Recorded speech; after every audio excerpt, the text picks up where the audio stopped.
All right, welcome everybody. And if this is your first time for the Friends of the Cabildo lecture series, welcome.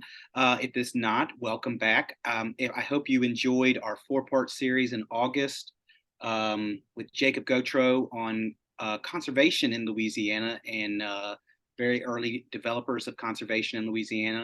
If you're a member of the organization and you'd like any of those recordings, you're welcome to email me.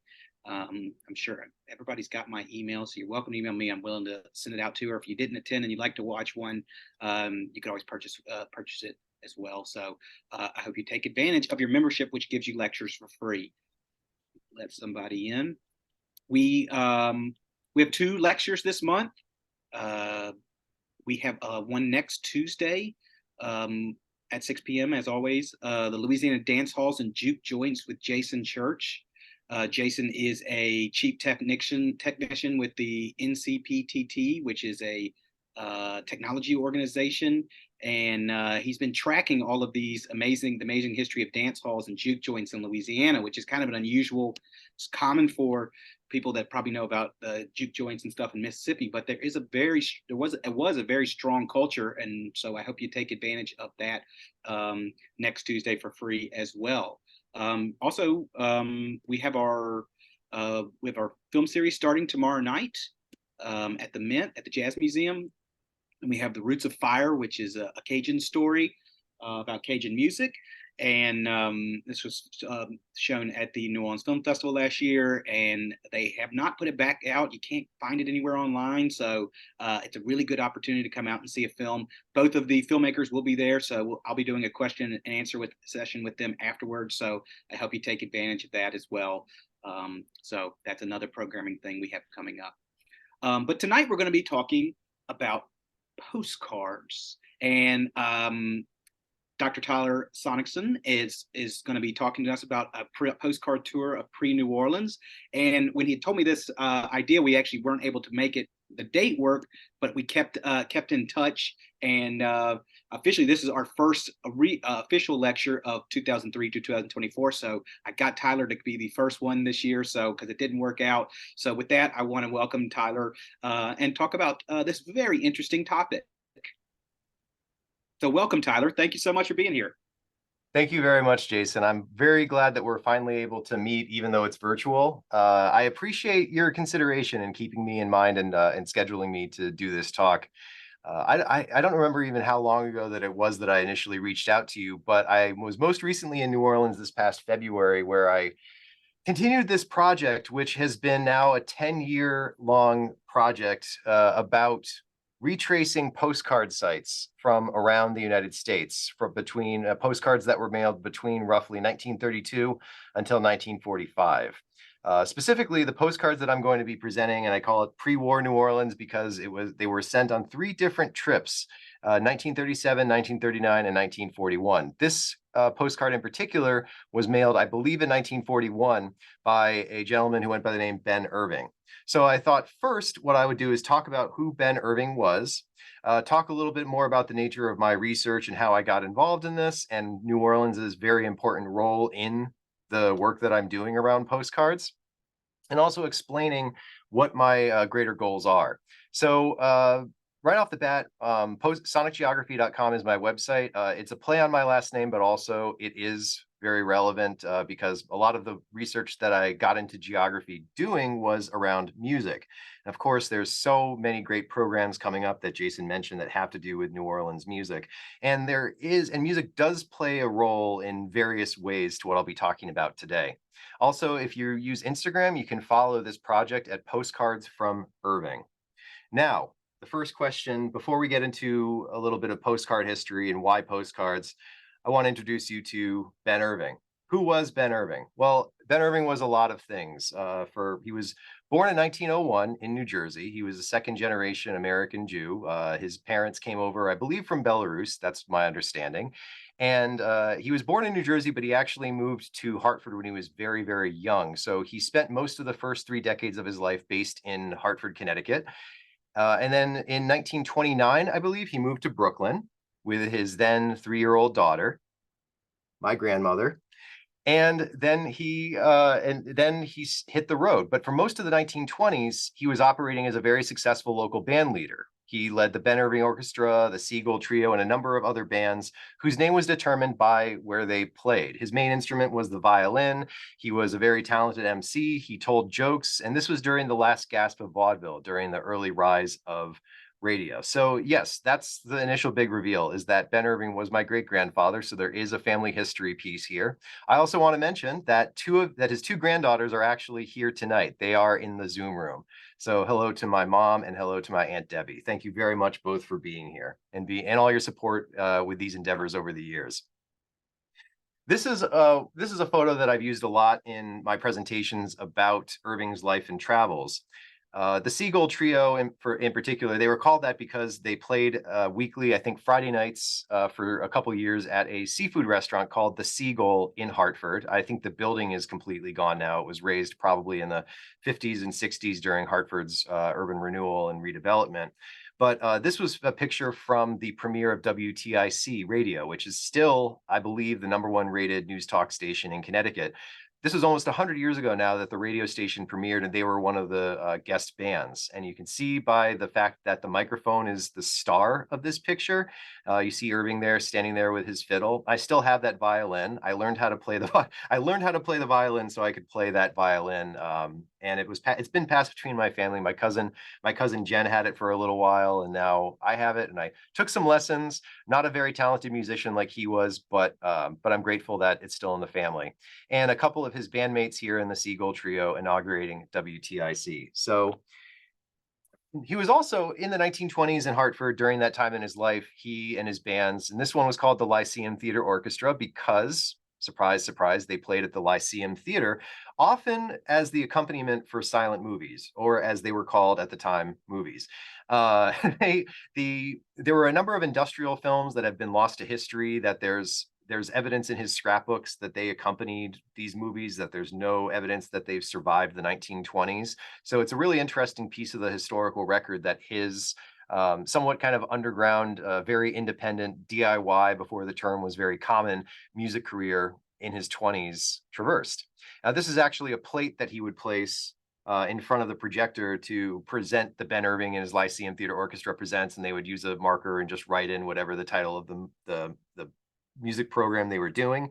So I also have this in his personal affects. And this is a photo at a very pivotal point in his life. This is around the time of the beginning of the Great Depression, when at the end of the 1920s, Irving put the violin away, so to speak. He temporarily retired from the world of music when the Depression hit, and he moved his then toddler daughter, my grandmother Trudy, on his back there. They moved to Brooklyn from Hartford, and this is a photo outside of their walk-up on Wollaston Court in Brooklyn, in the Bensonhurst neighborhood. If any of you are familiar with Brooklyn, New York, it was at the time a pretty bucolic suburb, but now it's just as built up as the rest of most of Western Long Island. So this is where the story of the focus of today's presentation begins. In the early 1930s, he took a job as a sales rep, which had him on the road for a lot of that decade. There were big stretches where he would be on the road for months. And keep in mind that this was at a time before the interstate highway system. So maybe 20 years or so before the real expanse of the interstate highway system. So he and his driver, a gentleman named Mo, who I don't really know a whole lot about, but he went for a number of drives and went for a number of long road trips with his driver. And he was a sales representative based on the notes, and he left on his postcards. Sadly, we lost Trudy just last year. She lived a great, amazing, full life, and she was very helpful in helping piece together details of. Let me go back to that last picture, helping piece together details about Irving's life for me. But again, most of the questions I were asking from a point in his life when she was that old.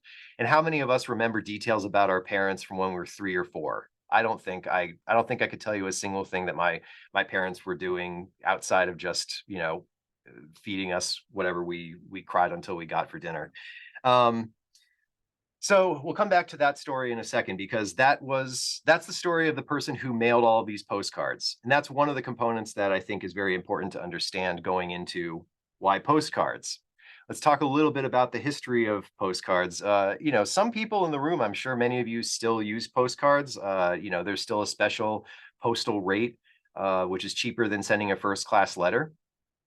Frank Staff, who is a British historian, released to my knowledge, one of the first one of the first integral histories of postcards in the English-speaking world in 1966, and he talked at some detail about how they are of great service as social records. Not only does it, indicate based on the notes that people wrote on postcards, which influenced a lot of people to, make their speech and make their writing a lot more succinct so they fit on these things, but also it just shares a lot of details and moments in history that were very specific to a time and place, particularly as picture postcards became more popular around the turn of the century and then increasingly over the course of the 30s, 40s, and 50s. Picture postcards also provided a window into the psyche of American cities, especially, well, obviously, if you're studying American postcards, but no matter where you're studying postcards from, it provides a window into what oftentimes that city prioritized as far as wanting people to see about that town. And that is where these postcards from New Orleans come into play. One other thing that I want to also make sure everybody understands, if those of you who aren't familiar with the history of the U.S. Postal Service, John Jekyll and his writing partner, School, about 11 years ago, they published a full book about the postcard history of Illinois, just about Illinois, and it was going from all the way to Chicago to Cairo, down at the southern tip of Illinois near St. Louis. And in the introduction, they established how one thing that Americans forget today, and I love the Postal Service. I send my newsletters out. You can subscribe on sonicgeography.com if you're interested. I'll talk about this more in a minute. But I use the Postal Service all the time, and I love what they do. My local post office, when I walk in to mail a record or something like that, check the PO box, they're like, "Oh, it's this guy again." So this is not a critique of the Postal Service, but it's just a sign of the times. 100 years ago, now just put yourself into that frame of mind. 100 years ago, the way that we say send me an email, drop me a text, give me a call. The context of our conversation comes from the technologies we have at our disposal. Before every home had its own private telephone line, postcards were the best and most efficient way to communicate across town. Like if you had to change an appointment later that day, if you needed to move it an hour, or you needed to reschedule it, the best way to do it was to put a postcard in the mail. If you put a postcard in the mail at 9:30 a.m., it would probably arrive on the desk of where you needed it sent. Even if you're in a relatively large city, it would probably arrive on that desk within a couple hours. And what Jekyll and Scholl said was that the U.S. Postal Service was once, at this point in history, unimaginably fast and efficient. So that's another thing to bear in mind about why postcards are so crucial to a lot of people's interpersonal communications 100 years ago. It wasn't just vacations. It was also a very common, the term "drop me a postcard" was in the vernacular in the way that someone might say, "shoot me a text," in 2023. So those are a couple things to keep in mind. This image actually was taken from Frank Staff's book. This is an early postmark from New Orleans from 1863. This is one of the oldest known New Orleans postmarks, and this is it is a letter that was sent. I believe Joseph. It might have been Joseph Smith sending it to his wife in Orange County. I am not positive about this. I don't think Staff shared those details. But what is important is, first of all, this is 1863. This is still during the middle of the Civil War, and postage was common for elites. It was something that was usually, if people had, first of all, the resources and the ability to travel for leisure, which was incredibly rare up until maybe the 1880s or 1890s. There were envelopes like this that could be sealed, bearing postmarks that were established, and the system was standardized roughly in the 1860s. However, the first picture postcards were not introduced, at least and not legalized by the U.S. government, who were the exclusive issuer of picture postcards, until 1870, I think. I could be a couple years off, but it was around there that postcards as a cheaper and faster, more efficient option were adopted. But it wasn't until 1893, the Chicago Expo, that picture postcards, actual privately printed and issued picture postcards that had whatever illustrations people wanted to put on them.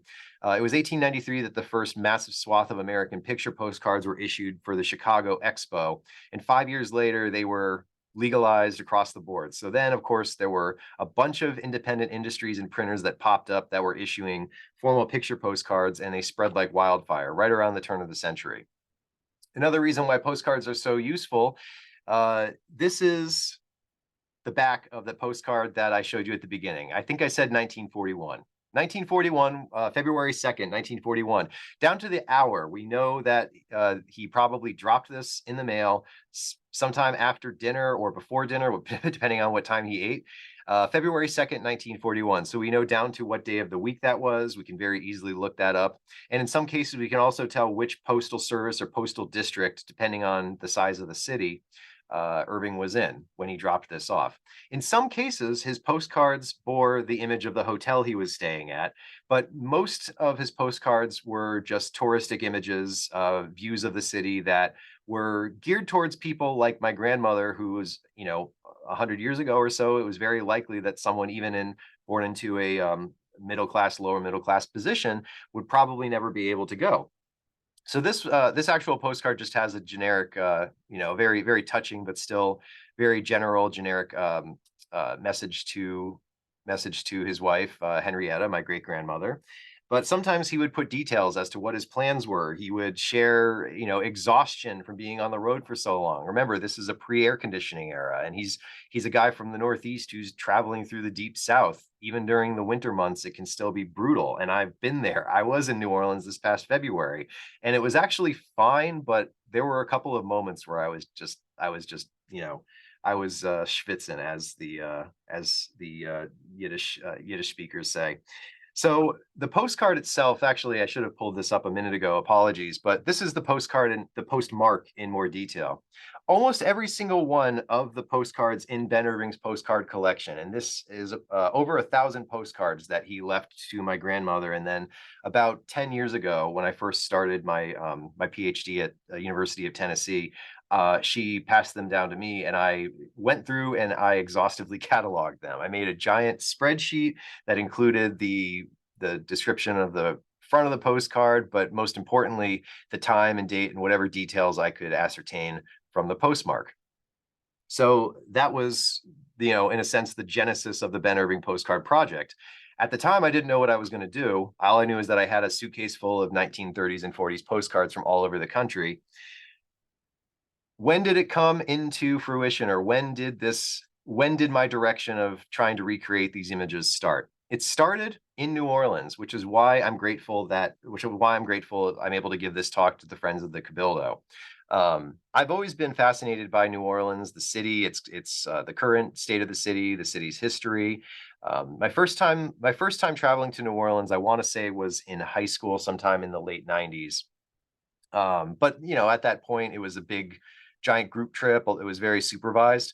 My first time returning there as an adult was in 2007 to visit a buddy of mine who moved there, I want to say a year and a half after Katrina. He worked for a group called the Neighborhoods Partnership Network, which I don't know their current status, but I saw a lot of the city that I didn't get a chance to see and I'd always been curious about. So when I inherited the postcards in 2013, I decided, because I was going on a road trip through the South the following year. I was living in Tennessee, so my friend and I decided we were going to drive down through the Gulf Coast during one of our breaks. And I realized one of those cities was going to be New Orleans. So very foolishly, I drove directly into New Orleans, drove my car into the French Quarter. It was Sunday afternoon. I was able to find a parking spot, and I brought this postcard along with me. So I just started looking around, and I realized this was on Royal Street in the French Quarter. So that much is obvious from the caption. So I decided I was going to just walk up and down Royal Street while I was killing time one day, trying to see if I could find this location, to see if it was very accurate to what it looked like in 2014. So this is now 9 years ago in New Orleans that I kind of was struck with this moment of inspiration. So another thing that's really cool about this postcard in particular, not just the artwork, not just the detail, not just how beautiful it looks and what a great street scene it demonstrates. You can see the cars that were prevalent at the time and the streetcar named Desire. which of course is inexorable from a lot of people's sense of place of New Orleans. That is the Desire line that was running down Royal Street. And I was told that by people I will introduce to this story in a second. But the Desire line, as it turns out, actually was only in operation for 28 years. It actually was commissioned in 1920 and it was decommissioned in 1948. So it was a very specific few decades that the Desire streetcar line ran before it was decommissioned, and then the streetcar line in its post-war redevelopment and the consistent battle that New Orleans was kind of engaging within itself as far as the city's treatment of the French Quarter. Is it a treasure? Is it a blight? All these questions that New Orleans was asking at before New Orleans began that transition into a tourist-centered city. But that was the era that the Desire streetcar ran. The streetcar itself, apologies for not putting this on an actual map. I have no good excuse for not doing that. But if you have access to Google Maps, which many of you do, just a quick rundown. It started on Canal Street, right on the west edge of the French Quarter. Turned down Bourbon Street, took a left on Pogger, and then turned onto Dauphine Street and wound up in the Ninth Ward. I believe that's the Ninth Ward where Desire Street is. Nowadays, it's called the Bywater. But Desire Street was where the streetcar, where this particular line ended. Coming back, it started on Desire Street, turned onto Tonty, then turned onto France, and then turned onto Royal Street, where it headed west back to its origin point on Canal Street. And like other streetcars, it's very likely, like other streetcars in every city in America at the time, before the great, post-war, auto freeway or oriented reckoning and redevelopment, these streetcars also had post office boxes on them. So like I said, somebody who lived in the neighborhood of Desire Street could drop a postcard in the post office box on this car, and it would be emptied at the end of every run and rushed over to wherever in town they needed to get a message to. Streetcars had post office boxes on them, and post office boxes were everywhere, and every hotel too. Nowadays, many of those post office boxes are historic, and they're just kind of treated as pieces of history. They're not actual functioning post office slots, but some retain them. Anyway, so back to this, just doing a quick time check. Back to this image, Royal Street, New Orleans, French Quarter. So I decided I was just going to, take a walk down the street, and I didn't know the French Quarter well enough. I didn't know Royal Street well enough to recognize any of these buildings offhand. So my best bet was to do this thing we call ground truthing. That's the term for just being there and just walking down and seeing what the landscape looks like with your own eyes. And right around St. Anne, I was nearly ready to give up. Keep in mind, this was in the middle of the summer and it was middle of the afternoon. I was suffering by this point. And but that's when I turned around and I looked up and noticed something. Voila, there it is. And on the ground level, the Père Antoine restaurant sat, and I think it's still sitting there today. I believe last I checked, Père Antoine was still open. But this building was where that original, likely a photograph was taken, and then the artistic reproduction was based off of the photograph. But I looked up and I saw that ironwork, and I thought that there's no way that's not it. That has been very well preserved, as a lot of the French Quarter has been. So again, putting the French Quarter in a unique position as far as landscapes or urban landscapes that you might see on a postcard 90 years ago that look very similar to how they looked back then. They still look today. So I walked into the restaurant and showed them that postcard, and the staff were fascinated with it. And I initially, I managed to talk the manager into letting me up onto the balcony. I think that looks pretty good. I think that's a pretty close reproduction right there. There's the original postcard, and over there on what I think is the right side of your screens is me just kind of standing there looking clueless, not knowing what else to do. This is the first time I ever did this. Eventually, I would get behind the camera and I wouldn't actually appear in these pictures that much. But we took a bunch of different pictures. The manager, who was a saint for doing this, took pictures of me standing in the spot. That planter right there with that tree in it obviously wasn't there 80 years ago when this image was made. But look at the houses in the background. You can see structurally, so many of them have been beautifully maintained or at least restored. The wooden building right here, you see with the with like the wooden slats on the side, that looks like it's been covered over with red plaster or stucco or something like that. And one of those buildings over my left arm, I think the yellow one, was actually, I don't know if it was formally condemned, but the owners just let it rot inside. It was abandoned for a long time. So when I returned to New Orleans for a conference in 2018, that house was actually gone. I don't know if it was a famous or well-known house, but it was torn out, and there was this big, giant, kind of like rubbly gap in between that red building and that green building. So that's where the fire was planted in me. So thank you to New Orleans for beginning or kind of getting the ball rolling on this greater sort of long-term project of finding these locations. When I went back to New Orleans in 2018, and you can kind of tell I wasn't operating with a professional camera setup. This was just the camera that my cell phone had. I went to the corner of Canal and I believe Rampart Street. I think Canal and Rampart Street, where the Sanger Theater is. And you can see on this 1939 or 37 postcard, this was when both the Sanger Theater and Lowe's Theater, which became Lowe's State Theater, or I think it was called Lowe's State Theater at the time, were both in full operation right there at Canal, where that major streetcar line stop is. There still is a streetcar stop at Canal and Rampart today, but the picture on the bottom, you see that the Sanger Theater, after many cycles of renovation and a lot of hard work, is still in full operation, and it's still you can see the cranes above it. You can see what an undertaking it's been to keep that theater in operation. However, Lowe's State Theater has been abandoned, I believe, since Katrina. In doing some research, I found out that it was actually a very popular site for raves in the years leading up to Katrina. You learn a lot about the uses of these unused spaces, or these large derelict spaces, especially ones that are located in such central locations, very touristic locations on Canal Street. But it's fascinating to see the same marquee from the Sanger Theater and the now destroyed, decommissioned marquee from the Lowe's Theater. But you can see the marquee for the unused marquee for the Lowe's Theater down there on the bottom right, with all the new hotels that didn't exist 90 years ago standing in the background with their neon lights kind of dotting the skyscape of New Orleans. This was another interesting one. I've not been able to get to this site, full disclosure, because it's so off center, and just because of time, we weren't able to get out that far west or north or upriver. Sorry, we weren't able to get that far upriver to where the Huey P. Long Bridge is. Whether they chose this bridge that was it was kind of off center from downtown because of Long's legacy. This was set in 1937. That's about 2 years after Huey Long was assassinated. So his legacy, of course, and when he was assassinated, many of his associates, we'll call them that, many of his associates were actually imprisoned. One of whom is going to figure prominently into one of the next postcards, in fact. But it's interesting to see that this was a very prominently displayed bridge in postcard art.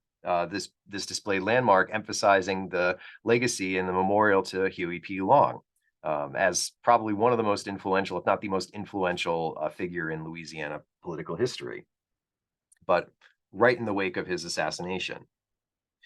Speaking of Huey Long, Seymour Weiss, who was a Jewish barber from Abbeville, Louisiana, came into, he happened to be buddies with Huey Long. So he also happened to coincidentally become the president of the Roosevelt Hotel, one of the most prominent hotels in New Orleans in the 1930s, in the pre-war era. And I'll show you the text that's on the back of the postcard. The Roosevelt Hotel, the pride of the South, in the heart of New Orleans. It mentions facing Lee Circle, which is no longer Lee Circle. I just blanked on the current name of what was once Lee Circle before the statue of Robert E. Lee was removed. But you see, facing Lee Circle. And there's also a lot of Southern postcards. And this is no doubt something that Irving, as a Jewish guy from the Northeast, was preoccupied with, this imaginary, this idea he had of the American South. He did take note to various, postcards that presented problematic historical figures, postcards from around the South that also showed a very dark side of our history. And it was something that he had a lot of fascination with, as somebody who had to travel the South under an assumed name, because his real name, Irving Hurwitz, he may not have been able to stay at the Roosevelt Hotel. I'm not sure about that. But being as how the owner of the Roosevelt Hotel was Jewish, that's a bad example. But there were many hotels throughout the Gulf Coast region that a man with the name Hurwitz could not stay at in the 1930s. So I brought up Seymour Weiss because not just because of the connection to Huey P. Long, but also because when he became the president of the Roosevelt Hotel, coincidentally after he did some time in the clink, he got out and he was the president of this hotel. He was also instrumental as the city was going through its wartime transformation, kind of its slow, gradual, slow burn movement away from a shipping centered economy to a tourist economy. He prevented new hotels from being built because the Roosevelt Hotel actually had first refusal to any convention that came to town after World War II.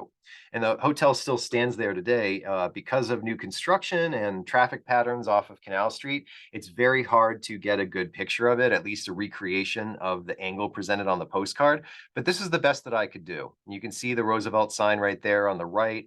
This was in 2018 when I was also there for that conference.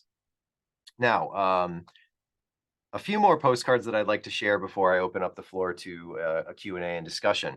This one actually presented a lot of dead ends for me as a researcher, partially because the way metadata works with cross-referencing on a website like newspapers.com or on Google or something like that. First of all, searching the term Hotel New Orleans, you have to put it in quotes. Librarians will know what I'm talking about. You have to put the whole thing in quotes because if you search Hotel New Orleans, it's going to give you the Roosevelt. It's going to give you Monteleone. It's going to give you other hotels. It's not going to specify this one, which was raised about 50 years ago, from what I understand.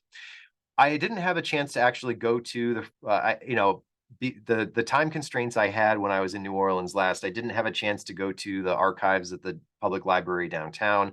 I'm definitely going to do that. Next time I'm in New Orleans, I'm also going to make sure that I have time to go and hang out at the Friends of the Cabildo and see if they have any information about this place. And I look forward to, if anyone on this, anyone in attendance knows what the Hotel New Orleans story was.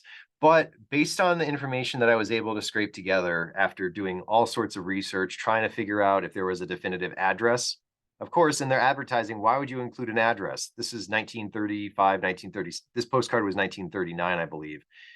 Why would you include an address number? You just look up anywhere in the city and you can see Hotel New Orleans. So using the hotel's address wasn't really crucial. People weren't using Google Maps to find it if they were driving there or something like that. Most people were, you can actually see there was a good number of people driving around it. But from what I guessed, here we go, 1937, my first guess was correct. February 3rd, 1937. It emphasizes the fact that it was fireproof. This was in the 1910s and 1920s, one of the single greatest causes of disasters, which was unmitigated and unfireproof hotel fires. So they would emphasize that in a lot of the little blurbs that you see on the back of these postcards advertising hotels. 300 rooms, 300 baths. My guess, and I welcome a correction here, is that the site that the Hotel New Orleans stood on, I believe that the vantage point of the postcard was from somebody who was looking at it from Canal Street, the Canal Street side. I believe that the site that it stood on is now mostly occupied by the Marriott, which you can see in the background of this image. Quick show and tell. I just have a few more postcards to share. The next few images all come from this souvenir packet. The image is mirrored, but it says Souvenir of New Orleans, Louisiana, February 2nd, 1937. You see this image of Lafayette Square. Apologies for not scanning that and sharing it, but these postcard packets are treasure troves of different images from around the city, places that they wanted to entice people to visit. And again, this is the 1930s. This is before the French Quarter was remade as not to sound disrespectful, but when the French Quarter was reimagined by the city as something of a living museum in the 1960s and 1970s, it captured this bucolic moment in the French Quarter where it was still the kind of a scabby outsider area of the city. Like I said, the French Quarter is, let's see how many of the pictures in this postcard packet actually show you sites in the French Quarter. There's a Mardi Gras crowds on Canal Street and Metairie Cemetery, Audubon Park, Shipping, Palm Garden, Pontchartrain Beach. No, there's actually very little French Quarter in this postcard packet. This other one, however, which was also sent in 1937 of the Mardi Gras, did emphasize the party atmosphere, which was at the time becoming an increasing curiosity for people throughout the United States and around the world. So this postcard packet actually led me to a number of spots around the city that I hadn't had a chance to visit. This one in particular, this park, Audubon Park, I'd only been there once before, and I think it was just to get to the zoo as just a thing to do while my friend was at work back when I visited him in '07. The next site that was very easy to find because the spires there on at Loyola University, right across from Audubon Park, in Uptown or on the way to Uptown. I want to say in the Garden District. I could be wrong about that, but I tried to recreate that picture. The footpath from the 1930s is obviously much different than the paved road that people rollerblade, skateboard, etc. on today. But you can kind of see it off to the right side there. I'll put my hand behind it so you can see what I'm talking about. This roadway right there, and this is a slightly more faithful recreation of the angle with my hand holding the postcard. The lagoon in City Park, I actually never been to City Park until earlier this year, but this postcard packet directed me and my partner Lisa there. We went up to and full disclosure, the line at Cafe Du Monde was too long, so we decided to go to City Park to get these photos. When we also saw that they'd opened up like a satellite branch at City Park, so we went to get beignets up there and find these spots, which were fairly easy, though this one is actually very overgrown today. You see all the Spanish moss, which is an invasive and spreads like wildfire. I actually went further down along the side of the lagoon to get a picture of the structure that you see depicted in the postcard packet right there. And this was one of the examples of challenges that, just cities letting their lagoons and their parks either get overgrown, restructuring the lagoons. And some cities do a great job of preserving, and other cities just decide to let nature take its course in places that they're able to. The Mardi Gras packet is particularly fascinating. The back of it, this is the back of it, I've blown it up here, comes from a mural by William P. Welsh, who was an Appalachian artist, actually. I looked all over the internet to find this image, the image that this came from, and I couldn't. So that's another thing that postcard packets, that souvenir packets like this, unwittingly did, was that they preserved and made some classic American art accessible just because they were using it to decorate their postcard packets. Obviously, this is probably published in a number of books. I'm sure it's somewhere on the internet if I keep on looking for it, but it was a reflection you can see by the eye makeup right here and the general bacchanalia you see depicted, that it was probably inspired by New Orleans, but you see the credit on the bottom from the drawing by William P. Welsh. And these are pictures that are very difficult. There's a number of amazingly detailed photos, including on the inside of this packet, a bit of local history. And many of you know that there is this ongoing debate between New Orleans and Mobile, which I believe Jason just informed me is his hometown. There's that tug of war between who had the first Mardi Gras celebrations in French America. Mobile says that they were the first city because they were incorporated before New Orleans, but New Orleans said no, technically we had the first carnival celebrations. Look it up. So there's still that argument over who or where the first Mardi Gras was celebrated, but this is a window into the history as it was presented by the tourist interests in 1937, before World War II. And these are some of the images. Given the ephemerality of a lot of Mardi Gras parades, of course, there is drastic underrepresentation here of African Americans in many of these pictures, particularly the Mardi Gras Indian tradition, which I'm not sure how far back that history goes, but given the ephemerality of most Mardi Gras celebrations, like most Mardi Gras floats, most showing costumes for Mardi Gras Indians, how most of them only exist for 1 year, a lot of these postcard images in this souvenir packet captured unique moments in time for the Mardi Gras parade. And it's entirely likely that many of these were probably based off of photographs that were taken, but it might be easier to find these postcard reproductions than you might the actual photographs. And it does provide a pretty solid record of what the floats looked like at the time, or at least what people wanted people to see about Mardi Gras. So it captured this very unique and very fascinating moment in New Orleans history right before World War II, where we're thinking, okay, well, how do we sell this city? It's not quite the tourist town that we've grown so accustomed to, which is very centered around the iconography of the French Quarter. Clearly, there were a lot of other places around New Orleans that the city was trying to show off. Like I said, the French Quarter was around the turn of the century, along with Storyville, considered one of the blights to the classic. I don't know the best way to put this, but it was considered by many of New Orleans gentry to be a bit of a blight. However, fast forward to the 60s, 70s, and then they realized we have this amazingly unique thing. Whether that mentality was present in the postcards that were issued in the 1930s and early 40s, it's difficult to say, but it definitely seems like the city was prioritizing other parts or further reaches of the city rather than just Bourbon Street, just Royal Street, and and places that many of us as tourists got to know early on. All right. Thank you all very much for this time. My contact information is right up there. You can write me at P.O. Box 1309 in Mount Pleasant. Email me at Sonic Geography. Follow me and message me at Postcards from Irving, especially, and this is the latest issue. This is issue number 5 of Postcards from Irving Quarterly, which is a zine that I do. And it has almost entirely exclusive material to the zine. This is mostly stuff that you cannot find on my website or really anywhere else on the internet. Don't hesitate to contact me if you have any questions about that. Thank you again to Jason and the Friends of the Cabildo. Fantastic, Tyler. And yes, please, if you are interested, please reach out to him and check out the website. There's a lot of great information on there. I'm going to open up the question and answer session. You're welcome to use the chat box if you have a question, but I'm going to open up with a couple of questions just to get it going. Or if you'd like to unmute yourself after I got 2 questions here, you're welcome to do that as well, so you can ask it yourself.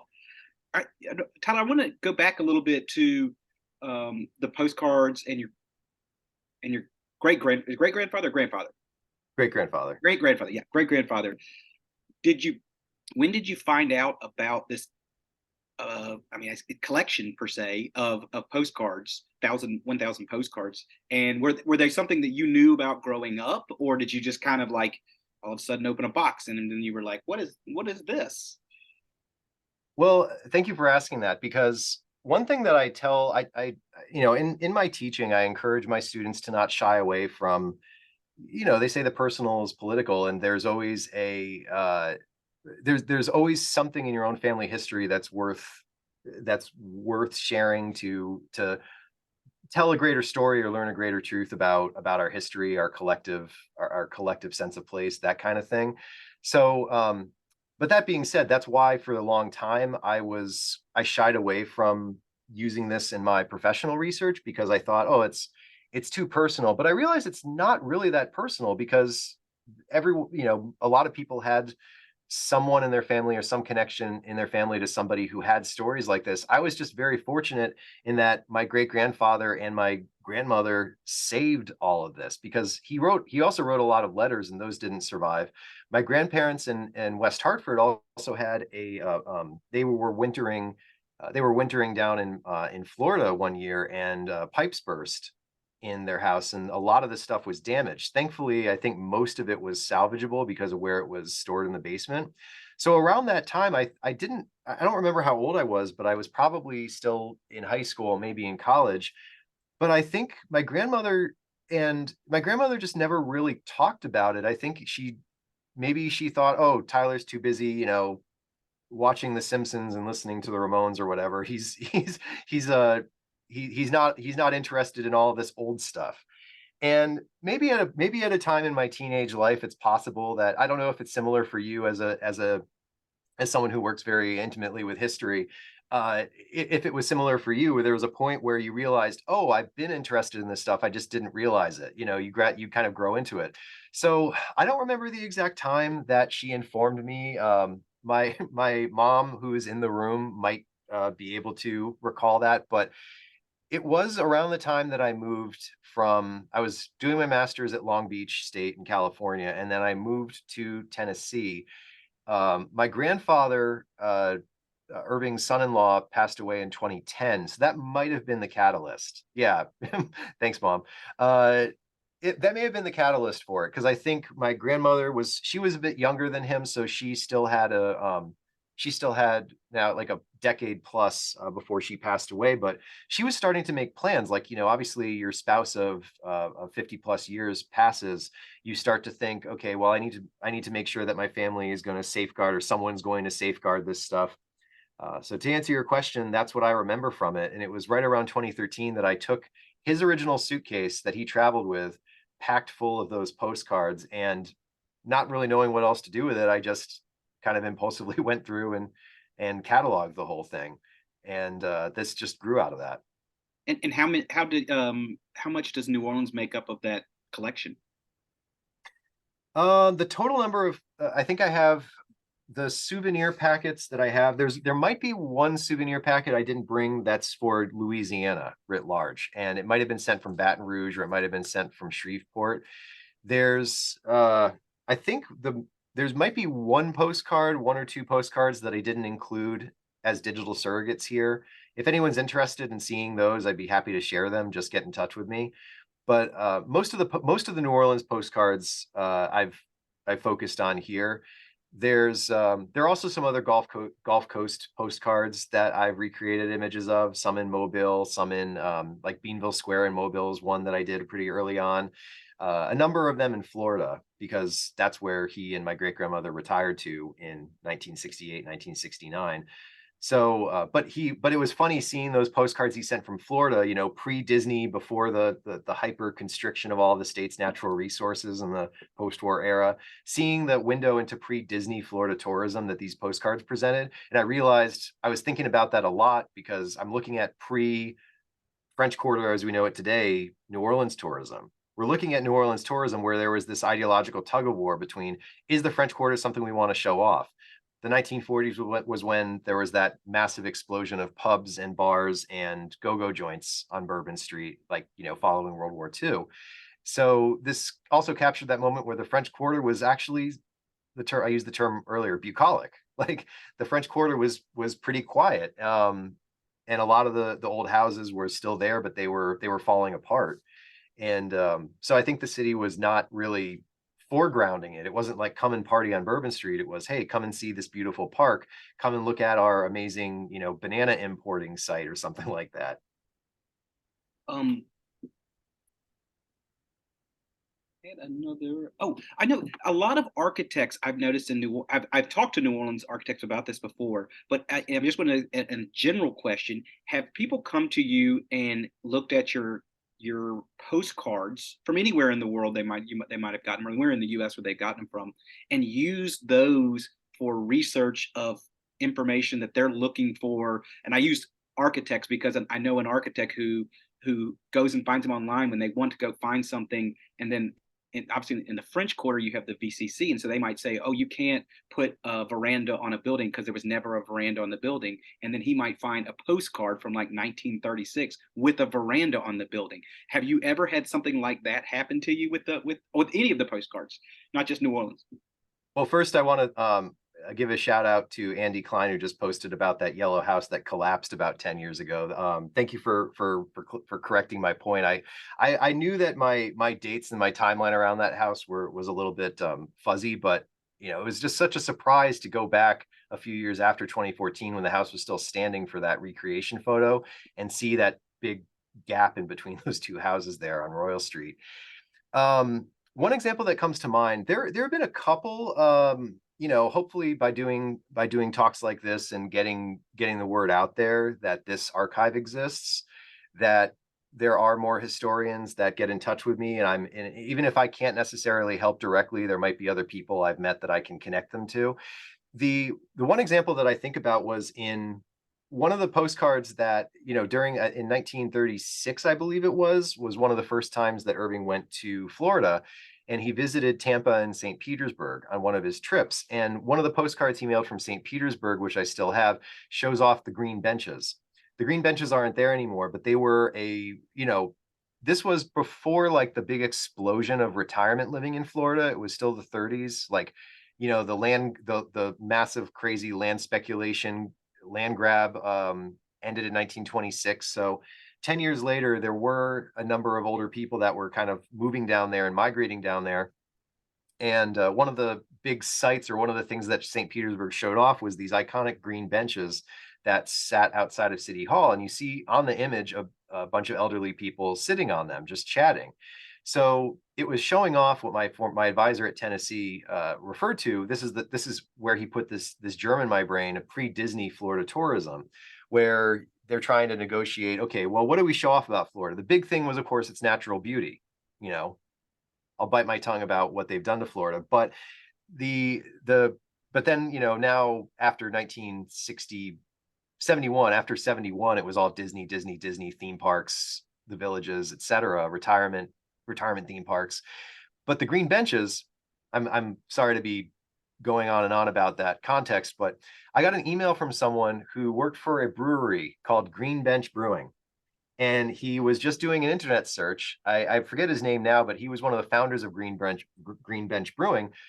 I was down in the Tampa Bay area during the COVID lockdown, and once breweries started to slowly open back up, we went over to Green Bench and checked it out. Their beers were great, which was, that's always the first priority when you're checking out breweries. And it wasn't in a historic building or anything like that, but they called it Green Bench because when you're trying to establish, or, for PR purposes, if you're opening up a brewery or opening up some type of new business, you want to demonstrate that you are either local people yourself, or you have an appreciation of local history. So he asked me if I think he asked me for permission to use the image with attribution, and I said sure. A part of me wanted to say, like, well, just send me a few, like, 12 packs of beer, and I think we can call it even. But yeah, that was one of the first examples where I realized that these might be valuable to somebody else, because they had never seen that particular image of the green benches. But that was something that only a St. Petersburg history nut would know what it's a reference. They called it Green Bench Brewing because it's something that is very local. If they called it, so and so beach brewing, everyone's heard of, a famous beach or a famous landmark. If they called it like Busch Gardens Brewing or something like that, which I know that's in Tampa, but yeah, I thought that was a really good choice for a name of like a local brewery in St. Pete. And I was very surprised. I'm still surprised when people reach out to me about this stuff. So, so No, surprise me. I think that you have the more and more that's on there, I think you're going to get more and more people that will look for things like that. And Andy, good point. That Ryan Gray is the name of the archaeologist who did the work on the site, and I know he's published a lot of information about what was under, in the ground after it fell. So that there is a positive, the story that did come out of, unfortunately, that collapsed house. So, but Yeah. he's Dr. Ryan Gray at UNO. So if anybody is ever looking for information on that, and I like that it was pointed out. It was just asked if you would like, if you were interested in the postcards, which you said yes. So not, nothing crazy story, but that's how it happens. Sometimes it's just a very simple thing. Debbie asked, I love all the references that I didn't know about, like the green benches and streetcars named Desire. I didn't realize that. Yeah. So yeah, these postcards really do provide you a really great window into the city. And I think it's very interesting that you brought up the fact it almost has a lot of the postcards have much more of just like a business city feel to them. Like you're going to the Roosevelt Hotel to do business, and that's just kind of what it is. And that makes you kind of really put the perspective of the French Quarter, and really when it became a tourist mecca. It really does. It makes it kind of really stick out that there's not that many postcards you have up from that time period. So Tyler, I Yeah. want to. We right about. Go ahead. Yeah, Oh no, I Dr. was Ron. just gonna say I wrote that for my pen is too far away, so I just wrote this on the lightboard just so I remembered it, and those interested could look him up, because I definitely am gonna look that up now. Yeah, absolutely. He's actually speaking, talking about some Madame John's legacy, either this Thursday, this Thursday for as part of the museums, which we sponsor their second Thursday lecture series. So if you're interested in Oh, taking part in that, you're welcome to. It's free. And it's called the Louisiana State Museum second Thursday lecture series. So, and I'm pretty confident Ryan Gary, he might be next month. Don't shoot the messenger, but he's definitely coming up very soon. Gary or Gray? It's Grey, Gray. Oh, okay. Yeah, yeah. He's done a lot of of that work in there. So yeah, take a look at that, and that might be helpful. Well, Tyler, this was a fascinating presentation. I want to thank you so much for taking the time for doing this tonight. I want to thank everybody for being here tonight, and really interesting stuff. And I look forward to more work and that you're going to do on this. And hopefully, we'll get together. The Louisiana Historical Center at the Old U.S. Mint, the Historic New Orleans Collection. So there's a lot of other options as well for some more research to be done on this. So I want to thank you so much for doing this tonight, and I want to thank everybody for being here tonight. Thank you so much. This was a lot of fun. And as I said, don't hesitate if you have any questions. Please follow up with me at one of those via one of those methods up there in the corner. Perfect. Thank you so much. Thank you. Have a good night, everyone.